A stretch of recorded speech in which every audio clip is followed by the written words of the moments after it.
So I don't see the applause button anywhere. You don't see it either. No. I wonder if it's kind of one of those apps you'd need to activate before things began. I saw that it wasn't disactivated. Okay. I checked that, but it may be because we're hosting, we can't, applaud for ourselves. Yeah.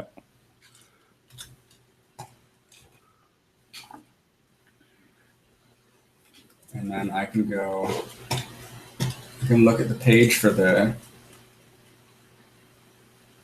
event page, the Google Hangouts event page. Mm-hmm. And I figure what we can do is when the talk goes up on YouTube, we can how sometimes there's an index that says like at 1 minute 30 seconds the actual seminar begins or something. Yeah. Well, we can edit on YouTube as well, can't we? We can. I sure hope so.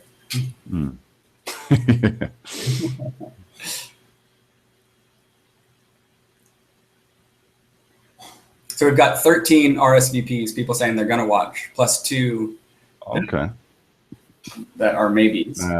I saw, I looked at the event page earlier on, and I got there was a maybe. Well, there was 9 yeses, and including Fred and Ezekiel and few people I didn't know. Okay, well, 13's not bad. I mean, that's. And that's just people that have RSVP'd. So I would get 1 or 2 that are coming but haven't. I think the first time you and I interacted was over. You were organizing EI at the time in Sussex, and I took the last EI before a Christmas session, so we didn't meet then, but we emailed back and forth. But I was just thinking that it was like that was. I'm not sure if that was my most sparsely attended seminar. There might have been 3 people. I suspect I've presented to less. I've definitely given lectures to fewer. Right. But which seminar was it? I missed a word there. EI, you said? Yeah, I thought so. Did you run EI at any point? No. Okay, it might have been Nathaniel then. Maybe it was Nathaniel. Yeah. I think the first time that we met, at least that I remember, was in San Sebastian. One of the we met in person anyway. That was definitely the first time we met in person. And then there was a time that you went to Sussex, but I was I remember you gave an allergic when I was away on a conference or something, or maybe just on a holiday. I wasn't around, but I remember because it was. Okay. I think it was maybe when Eduardo was filming those, or maybe Nathaniel. I can't remember. Or maybe it would have been neither. So it must have been. I've never given an allergic, so it must have been the EI you're thinking of. But it was filmed. There was a guy, I can't remember his name. He was a vet, as in an animal doctor. Okay, yeah. But he'd done a lot of documentary work, so he did some pretty high quality filming on some of that stuff. Oh, it looks like we have 4 viewers. I just noticed down at the people are. All right. So hello, viewers. I have.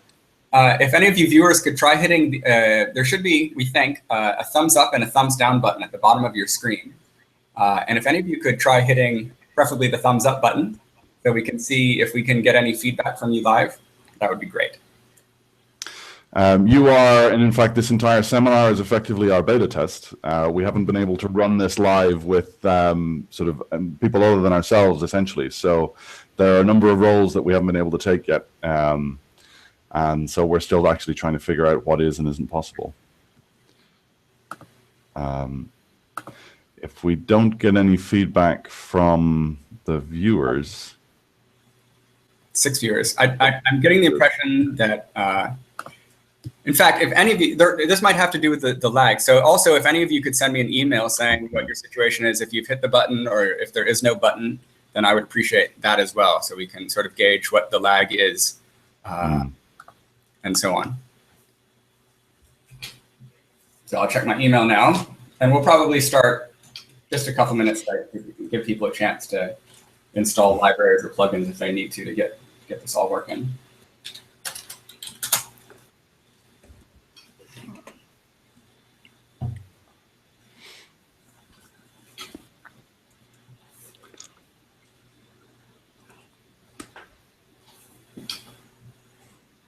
You can tweet at ENSO seminars either, everyone, if it's another option. That's sort of mailing, Matthew, and Twitter are kind of our fallback positions if the communication through the Hangout itself is more limited than we'd hoped.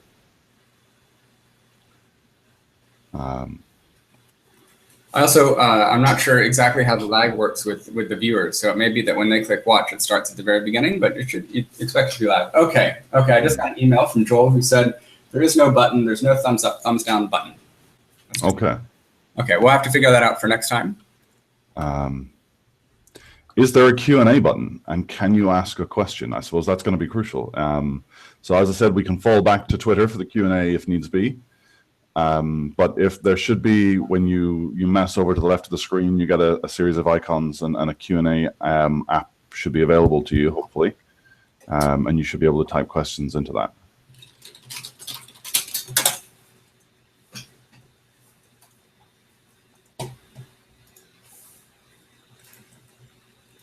Okay, Fred says that he's viewing but cannot interact. He's hitting the button twice. So Fred, seems like Fred does see the button. So it may be that because people are using different operating systems, that they may have different interfaces. I know I've experienced that with Google Hangouts before. Some people have buttons and some people don't. If you have the option, I recommend using Google Chrome as your browser for watching this video because it's Google's, and hopefully they've tried to make it as compatible as they can with their own apps and so on. Okay. Okay. So we'll give it another, maybe, let's start at 10:05. So that's 4 minutes from now. And we'll if people want to that'll be 2:05 UTC, right? So that's 2:05, that's right. 15:05 here.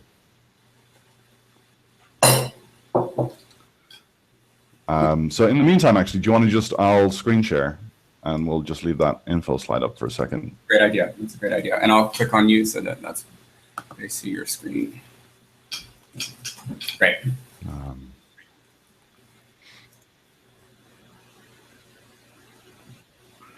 Okay, Joel now does have the button. It's appeared. Okay. And it seems like that people can push the button, but that we don't get the feedback live. So that's a little bit, because we were hoping we could use that as a way to have people tell us that they can hear us and that things are good and working for them. But I think we're going to have to rely on emails sent to me now for that kind of feedback.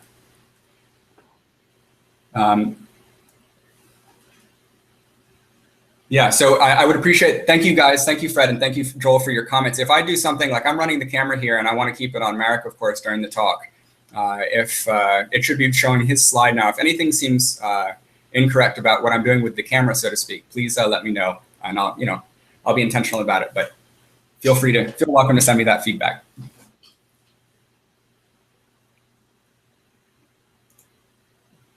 So yeah, at the moment I'm seeing you. I'm not sure if that's an indication of what everyone else is seeing. I've got your screen selected for me, and I've got it in the camera room. What's it called? Cameraman app. Yeah. Okay. Is that whatever I'm looking at should be what's being broadcast? Good. So I guess again, guys, Joel or Fred, if you could confirm that you are looking right now at Marek's slides, I'd appreciate that.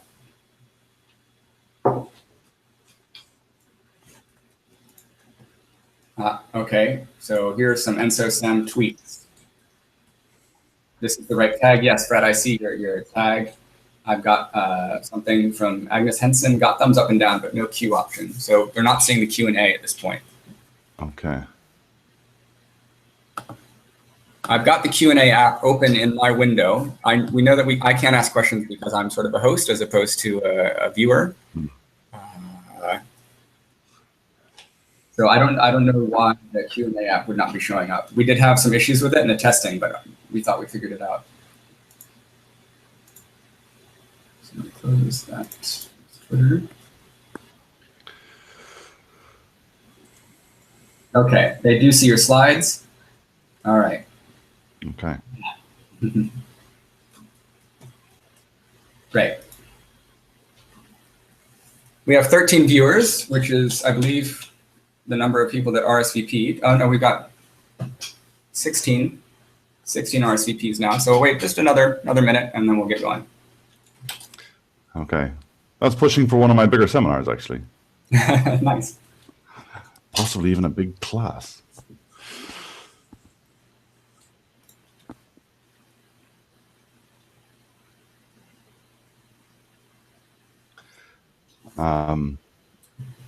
Yeah, so just for those of you who came in maybe a little after the broadcast started, congratulations, you are effectively our beta testers. As you can see, we're still working out a few of the kinks. So feedback both either via Twitter or to emails to Matthew are very welcome. And we'll try and work out the most efficient and effective means of having the kind of seminar we'd like to have over the next few months. Marek, we've got a really good lineup anyway. Yes, go. Is it easy for you to change the, because Fred's just asking about the hashtag for where to send the things for the Twitter. Yeah. I just wanted to tell everybody it's hashtag EnsoSem, and the name of the Enso Seminar account is @EnsoSeminars. So, yeah. So you can either target them either way. The simpler one is probably to do hashtag EnsoSem. And I wonder if you could put that on your slide easily, or is that sort of already set in stone? What do I need to change? On your slide here, on this informational slide that you have for everybody. Yeah. So it says, if you can't change it, that's fine too. But I have the hashtag down here at the in the orange as EnsoSem. Yeah. Okay. That's the easiest way, but you can send both. We should be receiving both. Yeah, the difference being that with the hashtag, you don't necessarily need to include Enso seminars in the conversation, and that saves you characters. But with the hash, so if you want to ask a question directly, for example, you would want to ensure that Enso seminars is part of the conversation. Okay, shall we start? I think that's probably a good idea. Okay. Okay, so it's my great pleasure to kick off this first Enso seminar meeting. This whole website, the project started thanks to a conversation of a few of us enactivistas. At the end of the conference, we went for Indian food in London, and we were lamenting our isolation in our various institutions, talking about how the people that were around us didn't necessarily start with the same assumptions or the same interests as us, and wouldn't it be great if we could have a virtual seminar series where we could present our work to each other, present things that we find interesting to each other, and get some good feedback from people that are already generally familiar with our area. So we went to work, and I put together a website, and Marek and I have been doing a lot of testing with the Google Hangouts on Air technology, with some wrinkles still to iron out, but we've been working to try to put this together so we can have that kind of forum. And as Marek said, this is a bit of a sort of beta test of that technology, but it's also going to be a fantastic seminar as well, I'm sure. The plan, as I think you're already aware, is we're going to have 20-minute seminars followed by a bit of live Q&A. And then I think a lot of the more detailed discussion will take place, hopefully, in the comment section on the Enso Seminars website. For those of you that knew the Life in Mind blog, I remember that there was really fantastic discussion on that site, and I'm hoping that some of that can carry over to this new forum. The best way to try to ask questions is via the Q&A app, which some people are not able to find. It should be in this window that you see me in right here, right now. But if you're not seeing that, then the best thing to do, I think I'm going to recommend that you email me directly, because I'm not completely savvy with Twitter yet. I will be looking on Twitter as well, but you'll definitely get through to me by email. And I think that is everything. So with no further ado, it's my pleasure to give the floor to Marek, who's going to be discussing the dimensions of experience, different modalities of perception, and of course, he's going to be talking about these topics in the context of inaction and ecological psychology. So thanks very much, Marek, for volunteering to be first up. I've got the camera on you now. Okay, thanks for the warning. Okay, thanks very much, Matthew, both for introducing and for setting up the seminars. I think I'm looking forward to them, certainly. All but this one. So I will briefly show you my face, just so you know who it is who's going to be speaking over the next few minutes. And now I'll switch the slides So we can sort of get started on the specifics. As Matthew said, the talk is primarily driven by the enactive approach to cognitive science. I'm not certain, and it looks like it's going to be quite difficult to judge or get some feedback from you as to the people's various familiarity with both either enactive cognitive science or ecological psychology and so on. So I'm going to try and pitch it somewhere sort of generally beginner friendly, and we'll sort of see how it goes, but I won't have time to go into all the details specifically, and I suspect most of you are familiar with a lot of the basics anyway. But the enactive approach that I'm going to be dealing with is that is sort of derived primarily from the work of Francisco Varela, Evan Thompson, and Eleanor Roche. It was kind of inaugurated with their book, The Embodied Mind, which was published in 1991. Sort of another primary text is Evan Thompson's follow-up, Mind in Life, in 2007. And another good sort of introductory overview is that by Ezekiel Di Paolo, Hannah Dieger, and Marika Roda, which was published as a chapter in a book, a collected book on enacting approach in general in 2010. This is sometimes gathered under the term mind-life enactivism, which separates it out from other forms of embodied psychology and embodied cognitive science that have developed over the last 15 or so years. But one of the key things that I've been working on of late is looking at the relationship between enactivism and a much older tradition within psychological research, and that is ecological psychology, which is derived from primarily from the work of J.J. Gibson. Ecological psychology has been going for, well, in various forms since the 1950s, really, or even before, if you interpret some of Gibson's earlier work in the same way. But it's principally on the back of the kind of posthumous ecological approach to visual perception that I'll be sort of working from here. And in particular, the approach to ecological psychology that is available in the work of Edward Reed from his book Encountering the World from 1996. Ecological psychologists and enactivists are generally aware of each other and generally know that they're kind of friends and that they should all get along. But there's remains a little bit of work, I think, to do to sort of complete the alliance, as it were, or matrimony, or whatever it is appropriate to do. Tony Chemero has made, I think, a very good start in attempting to push what he refers to as a radical embodied cognitive science. And so I'm going to be taking a certain, motivated, I think, partly at least by Chemero's intentions there. Also, I'm drawing from a number of other researchers in the same domain, though, and I'm going to add I'm going to throw in a couple of names here, and I'm not sure that either of them actually would accept me linking them with Chemero or with the radical embodied cognitive science in quite that same way.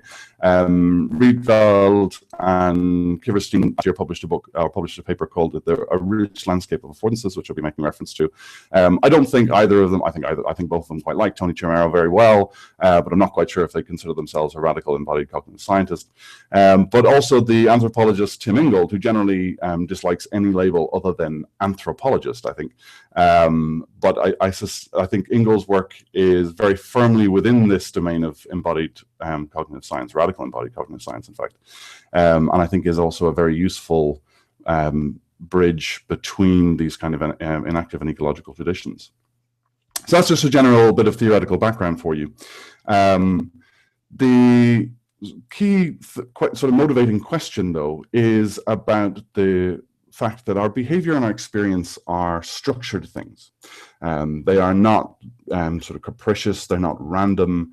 The experiences we have have a sort of a quite strong structural aspects to them.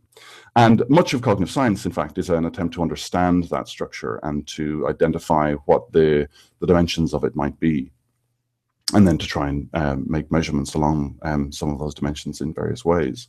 But I find it useful in particularly when trying to get a handle on how enactive and ecological thinking differ from more traditional areas of cognitive science, and also to a certain extent differ from each other in emphasis, to step back a little bit and think about how we might consider structure to arise in the first place.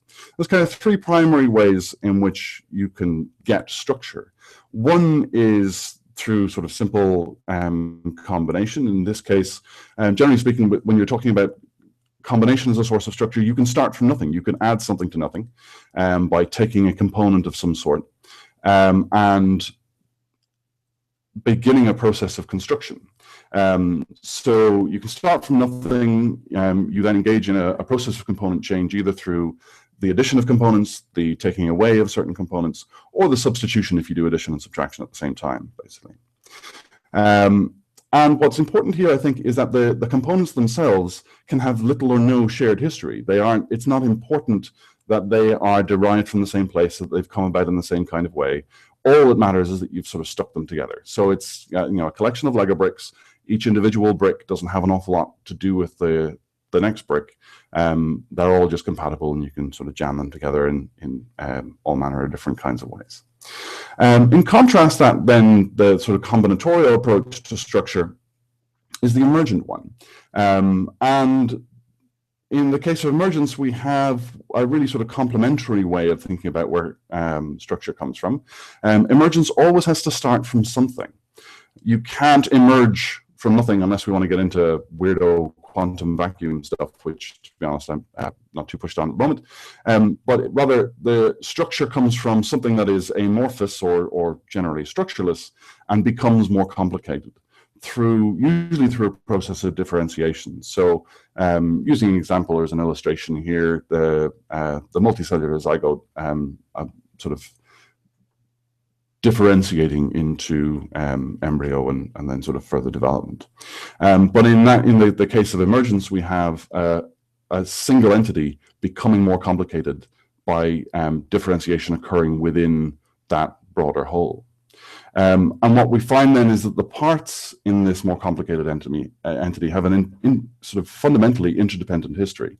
You can't differentiate by adding something entirely new. That's basically you're back to combination then. It's not an emergent kind of structure at that point. And I think a lot of traditional science effectively approaches the notion of, or the question of, how should we understand structure in experience and behavior in quite a combinatorial fashion. And I think what distinguishes enactive and ecological points of view to a certain extent is their more emergent focus. Now, there is a third way that I'm not really going to talk about very much that you can get structure, and that's through transformation. You can change or introduce structure basically through bashing things or otherwise manipulating them. The reason I'm effectively going to set transformation aside is it's very clearly the case that this is a change in structure that arises either through accident or artifice. And what we're interested in is, in this case at least, is the phenomenon of the structure of experience. I would hope it not requiring too dramatic a stretch to argue that experience is primarily something that is produced through the processes of emergence rather than simple combination. But the kinds of questions that we ask about how structure arises and how structure should be described derive somewhat from the sort of points of view on structure that we're starting with, basically the question of where the structure is coming from in the first place. So if we are examining a combinatorial structure, then the principal question is, what is the pool of components from which we're drawing? If we have to put two things together or two parts or sections, then what's the box we're pulling the Lego bits out of, and what Lego pieces do we have available? What are the means of combination then? How is it that two components can come to be combined, linked, or unified in some way? And also then, generally speaking, with the case of combination, there is often, although not always, a plan. That's what's the end product that we're trying to build, or what is the end product that is constraining the combination of this particular set of components. Because the components themselves have no certainly aren't required to have any kind of interdependent history, then you have to have something else providing the organizational principle, and that's usually some kind of plan. If, in the case of emergent structure, things again are sort of primarily the converse. The question of, rather than sort of what's the pool of components that we're working from, we might start, well, what's the whole that becomes differentiated and that becomes more complicated through some process, usually of differentiation or association within the whole. So what's the big picture that we're starting with? What are the constraints that either give rise to that differentiation or that mold the transformation of the structure of this whole? So given that we're not adding bits in, but we are still changing things, there's a sort of a question of what is the constraint that shapes this sort of emergent structure.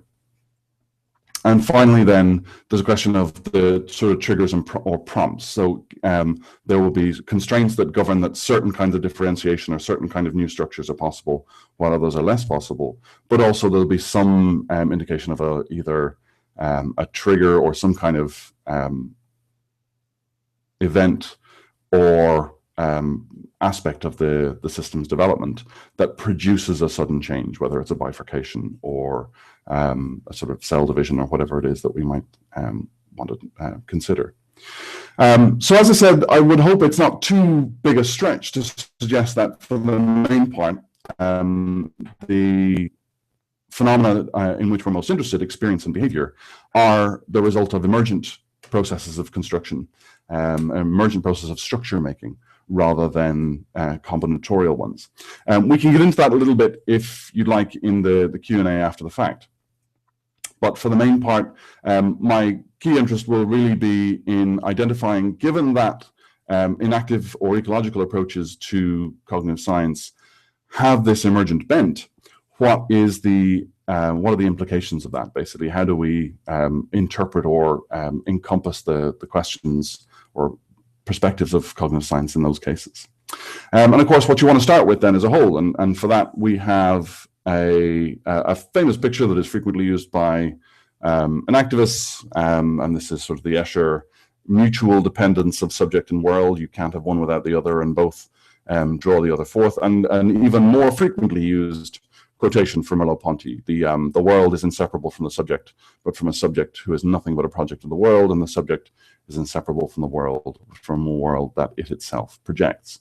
So this kind of mutual dependence of subject and world is essentially the fundamental reciprocity or circularity on which a lot of enactive thinking is based.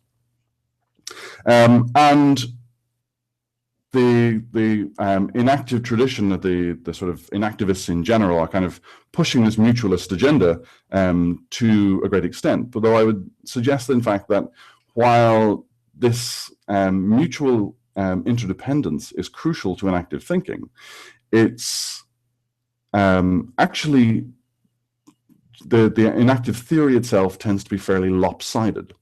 To the extent that we have much more extensive consideration of what the subject is and how the subject comes to be, with very little discussion of what the environment for that subject is, or comparatively little. So the sort of crucial starting point for enactive thinking in terms of the individual, the subject within the environment, is to point out that the environment of the world is composed of a number of interacting processes of production, but these different processes, be they chemical or social or otherwise, are sort of continuously influencing one another. And insofar as you get a particular set of these processes that are influencing each other in a sort of mutually supportive fashion, so in this case, if each of these circles indicates some chemical process, say, then the arrows indicate influence. And in the case of all of the yellow dots, you have at least one arrow arriving at the yellow dot from within that set, and another arrow leaving from the yellow dot to another yellow dot from that set. Okay, so this particular circle of mutual support is what's considered to make this particular set of processes an autonomous set. They become an autonomous entity because their relations of mutual support distinguish them from the rest of their environment, which don't have this kind of supportive, essentially supportive role to play. And the emphasis on autonomy within enactive thinking is essentially that the autonomous system, in distinguishing itself from its environment through this set of relationships, becomes a ground for the basic notion of value, or something that needs to be sort of continuously maintained. That notion effectively gives rise to a sort of this emphasis on embodiment that enactive approaches have as well, because all of these processes are embodied in some real substantial way. Conversely, then, the enactivists talk about embodiment in the environment to a certain extent, but to a much lesser extent. We have the notion of an Umwelt, which is this life world, and the life world depends on the kinds of biological agent that we are, but it sort of going beyond that, there's sort of not a massive in-depth examination of precisely how the world is structured and how it works.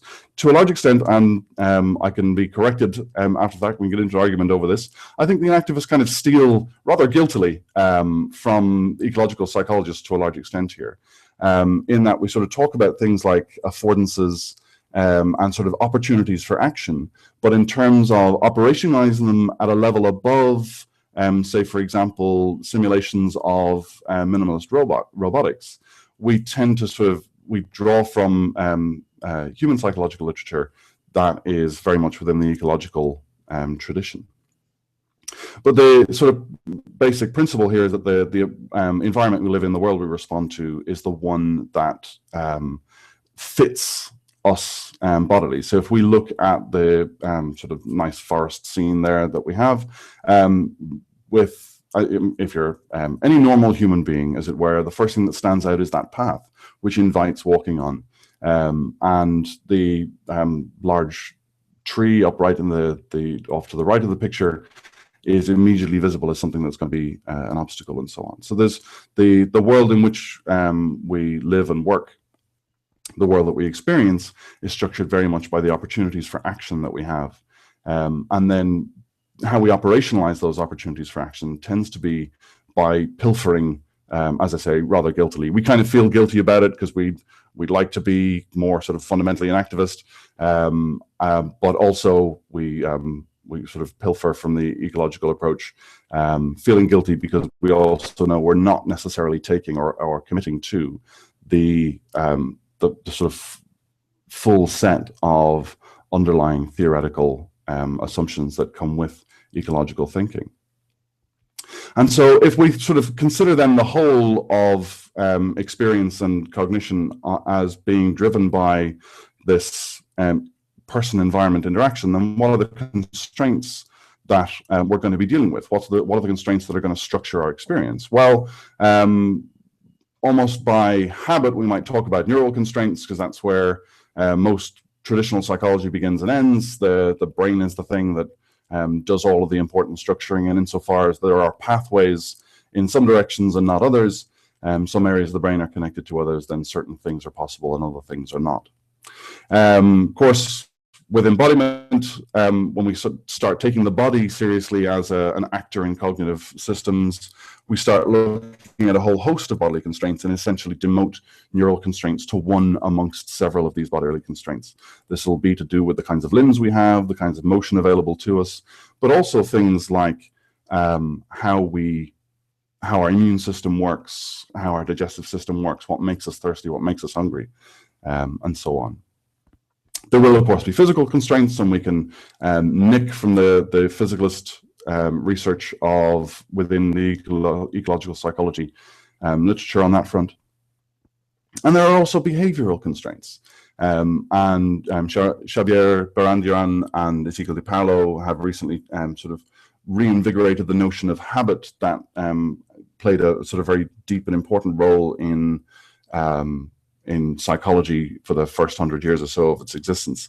And Xavier and Matthew, in fact, have developed some lovely work on how habits can form in systems, certainly in certain kinds of simulated systems. And insofar as previous habits constrain the way we behave into the future, then they become, our history effectively comes to be a structuring constraint on the sort of future experience and behavior that we exhibit. But of course, while the sort of skill and habits that we have structure our behavior in important ways, they never happen in a vacuum. These behaviors always occur within a particular kind of environment, and an environment brings with it certain expectations and usually a social history that goes beyond any of the any of the histories of the interactants themselves. And it's this addition of normative constraints and this recognition of the longer time scale of constraints that occur on human experience and behavior that I kind of want to emphasize a little bit more. And here's where I want to bring in the work of Tim Ingold a little bit and refer to the work of Eric Rietveld and Janine Kiverstein. Ingold talks about he refers to, rather than an environment full of objects, a meshwork in which we sort of exist and move. The world consists not of objects sitting there waiting to be acted on, with the value and the sort of agency arising suddenly from an agent once we get our autonomy right. So rather than sort of consider the environment of the world in this kind of rather isolated and passive sense, the environment should be considered as a much more active thing. And I realize I'm starting to go over time, so I'll speed up a little bit. But basically, as far as sort of Ingold notes that any human being from prior to conception is existing within a series of flows of already occurring activity. We are born into life. We don't sort of simply suddenly become alive through some simple biological process, but rather we are born into different forms of life that pre-exist us and go much beyond us. And that at any given moment in our lives, we're actually embedded in a host of different behavioral currents, things that are sort of pushing us one way or the other, structuring our behavior and as a result, our experience, according to a whole host of social and historical factors that gave rise to the sort of physical environment within which we exist. So the quote here is just, I think it's just a summary of this type of notion from a blog post from Fred Cummins from just a few months back. We are enmeshed in webs of purpose. And when we consider that those webs of purpose extend from prior to any action that we decide to identify as a person's action and follow on and continue usually beyond any action that we decide to identify as a particular aspect of a person's behavior, then we effectively take a step back and think very differently about we're starting to identify the whole in which the person's behavior occurs as a differentiation, as an increasing of the complexity of structure of that whole. So in essence, rather than trying to identify a cause and effect, we engage in a process of behavioral morphology. We're trying to understand the developmental process of the behavior over time. Okay, so I'm going to just very quickly throw up one last slide, which is to try and identify one of the interesting aspects, I think. So if we think of all of these, I'm sorry, I just gone crazy on the abstract illustrations, but nevertheless, if you think of each of these curves as either an autonomous or just open-ended process of a flow of activity, which might be social, it might be sort of structured by a particular setting or behavior, then your physical embodiment occurs at the confluence of many of these flows of behavior. And what makes you as an important individual is the way in which your body allows these different flows of activity, be they cultural practices, be they professional practices, personal, familial ones, to influence one another until you exist, until the various autonomous processes that make up your body existed, this particular set of flows of activity couldn't influence each other in quite the way that you as an individual enable. And so we might try and identify, well, which is the embodied loop here, which is the set of processes that identify that your body within this mess of systems. And the answer is there's probably not just one. There are sort of a number of different bodily aspects, bodily processes, which are involved here, and each of those different processes enable the this kind of interface between other flows of behavior, professional processes, as I say, cultural, social, and also biological, all of which are sort of continuously interacting with one another. So it kind of gives us an interesting sense, I think, of the individual and what the individual is as an individual, as the sort of a confluence of these different pre-existing and post-existing processes. So what does that mean for, I'll just throw up this last slide very quickly, is so in terms of the structure of experience, well, we have to think of experience as occurring within this broader whole that is occurring over multiple temporal and spatial scales, much bigger and sometimes potentially much smaller than the individual human body. And that's not simply to say that there are things that happen over long periods of time that are important for your experience, but rather that your experience really is that drawn out. It's not a series of moments, and a lot of these long temporal scales might actually be longer than a human lifespan. So at all cases, the distinctions that we're able to make, the differentiations that we're able to make, the structures that we're able to give to our experience are meaningful within this kind of bigger whole. And we might expect to find new dimensions to experience arising in response to instabilities, where the fact that our body has gone in the way of these different flows of activity and has made these different flows of activity affect one another in the way that they didn't before, we might expect instabilities to occur. Basically, you become a problem, and some of your problem are your own on the basis of biological need, but some of the problems that you create are on the back of the way you are either impeding or facilitating these previous ongoing processes. And dimensions of your experience, I think, will arise as a result of the coordination that's required in order to produce, and basically in order to maintain your integrity in the face of those kinds of instabilities. Okay, so that is the sort of very quick, I apologize for running over, Matthew, and hopefully quasi-coherent overview of the general idea. It should have at least plenty enough for people to disagree with me. I think that's probably what we're aiming for, right?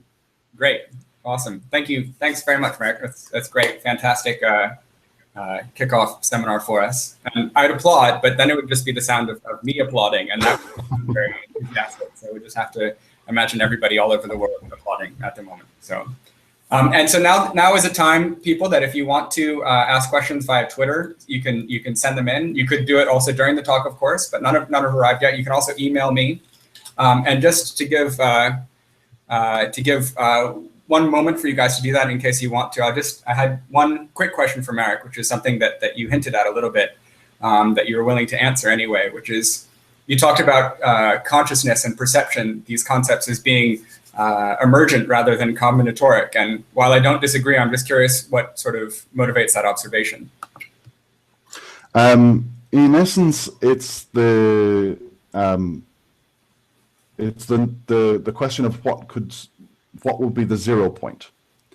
I mean, and what's the component that you are adding to that 0 point to sort of introduce the phenomenon, right? So if you have a combinatoric system, you have to basically say there is this blank sheet. I can have an empty table, and I put my first Lego brick on the table. So what's that first Lego brick? And I can't come up with any sort of adequate empirical response to that myself. So for example, if we think of, there's a question of whether infants have what's referred to sometimes as primordial synesthesia, or whether the process of multisensory perception for infants is a process of taking these different channels of pre-existing sensory information and integrating them into more coherent multisensory percepts. Now, if that's the case, what is the experience of the child who has these multiple channels of information available to them?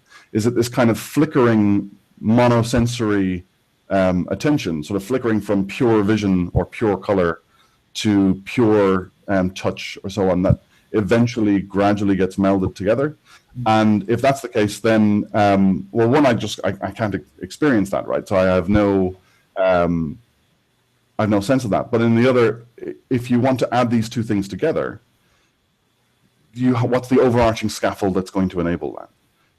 Someone, unless it's already integrated in some sense, there's no way for you to be, for example, reinforced for integrating them correctly, because they already have to be capable of integration. So I think basically it's sort of primarily from phenomenology that I'm just getting that combinatoric question, or that sort of resistance to the combinatorial suggestion.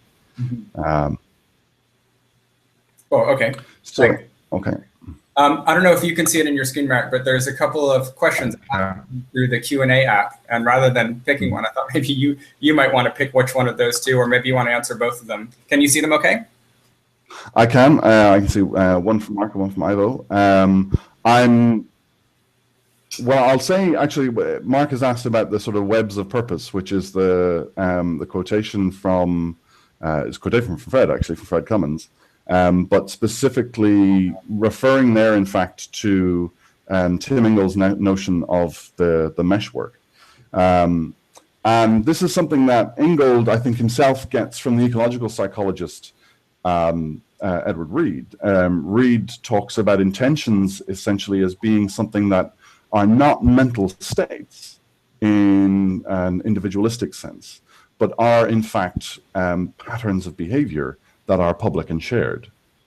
And rather than having sort of intentions being this plan that can either succeed or fail, the intention is a flow of behavior that is supported by the structure of the environment, and that includes the structure of the behavioral practices of the community in which you're working.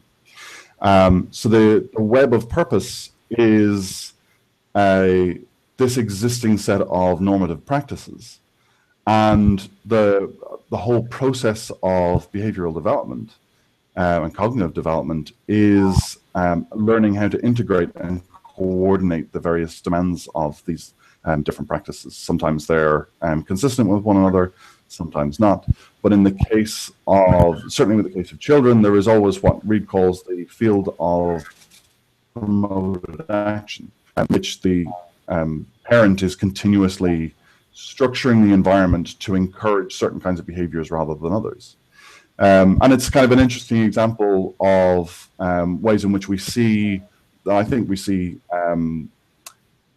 structure in sort of increasing through differentiation. So with very young children, you see effectively they treat every environment in more or less the same way. The trick with young kids isn't context-dependent cognition. It's context-independent cognition. They behave inappropriately, but the notion of appropriate demands this sense of context and constraint. And essentially what we are, what we're doing in constraining the behavior of children and in promoting certain kinds of routines or actions is producing this context sensitivity and increasing the complexity of the children's behavior and differentiating their behavior according to the specific social or normative environment in which they're operating. So those webs of purpose are sort of extensive in precisely that way. There is unless you're a sort of a big outdoors person, and even in the case of outdoors people, there's usually normative constraint. But unless you're an outdoors person, just about every place you will ever be in your life is structured to encourage certain kinds of behaviors rather than others, and to facilitate certain kinds of behaviors rather than others.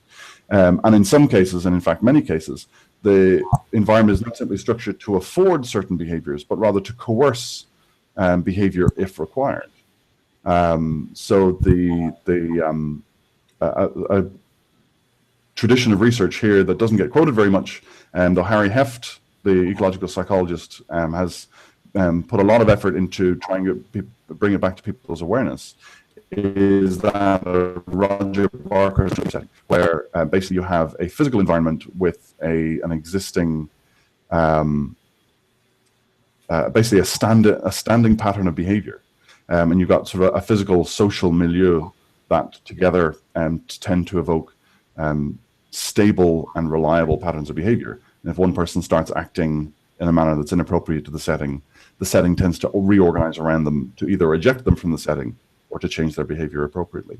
So looking at intention and purpose in that much broader normative sense is the notion, I think, that Ingold is doing with his notion of meshwork, and is what I was getting at when I used Fred's phrase there of being enmeshed in webs of purpose. So hopefully that answers the question. I could probably go on about that for a very long period of time. I've already gone on too long. So will we, I don't know if we should try and get at some of these questions in order, or? Yeah, I mean, there's a few questions. I'm going to actually have to run in a few minutes to get printed, which is a long story, which means I'm going to have to cut it short. So maybe there's time for one more question, and then we can, if your question isn't answered, I really strongly encourage you to post it up on the website, and I think you'll get a good answer there as well. So again, Marek, if you want to pick one more. Or... Okay. I guess I'll say something about, so I can say very quickly, just there's a question from Ivo. Sorry, I'm not sure about the pronunciation there. What's your take on downward causality in the context of emergence? And I'll just answer that very quickly to the extent that I don't have a huge amount to say about it.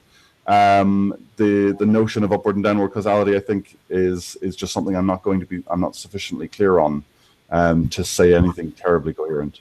I'm not sure if that really distinguishes it from everything else I've been saying up to this point. Agnes, I think, does have a very interesting question, which is what are the main points of contention between the ecological and an activist approach?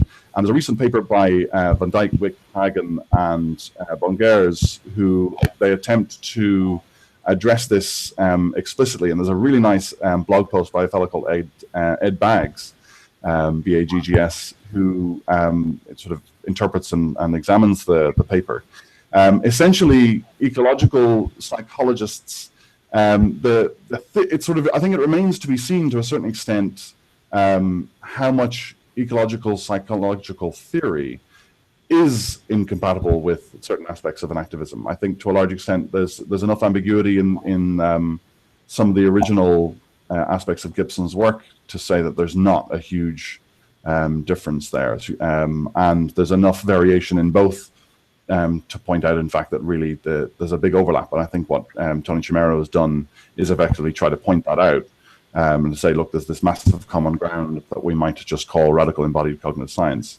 The enactivist complaint about the ecological psychologist tends to be that they're too rigid in the description of the environment, that effectively that the environment simply is this physical place that is utterly stable and rigid and produces patterns of energy in or basically structure in the arrays of energy in the physical medium. Usually the emphasis or the majority of the work is on light and visual perception, and certainly the most frequently cited work. But basically the inactivists argue that the ecological psychologists leave out the agent. They don't talk about the skills and the ability of agents to a sufficient degree. Now, the ecological psychologists, I'm sure, would bristle at the notion that they leave out the notion of ability and agent, and there's a whole host of research on parameter setting and perceptual mechanism development and so on, which I think does get at this notion of skill very clearly. But the question of value and meaning as an activist use it, which is this sort of much very dynamic, continuously evolving process, doesn't fit too easily with the kinds of the kinds of task analyses that ecological psychologists have tended to do in their research. So that notion of kind of the role of value and the importance of biological value and grounding questions of meaning and so on, I think is one of the points of contention.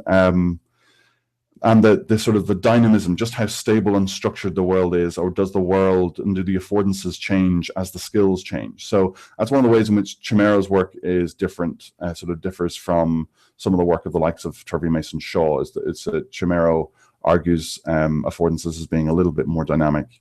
Although, I think there's probably sort of room for argument on both sides there. So I think that's really the kind of just how dynamic do you want to be.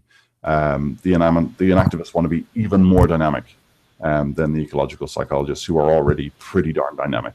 So, but I would advise, if you haven't already, Chemero's Radical Embodied Cognitive Science as a means of getting at some of that question.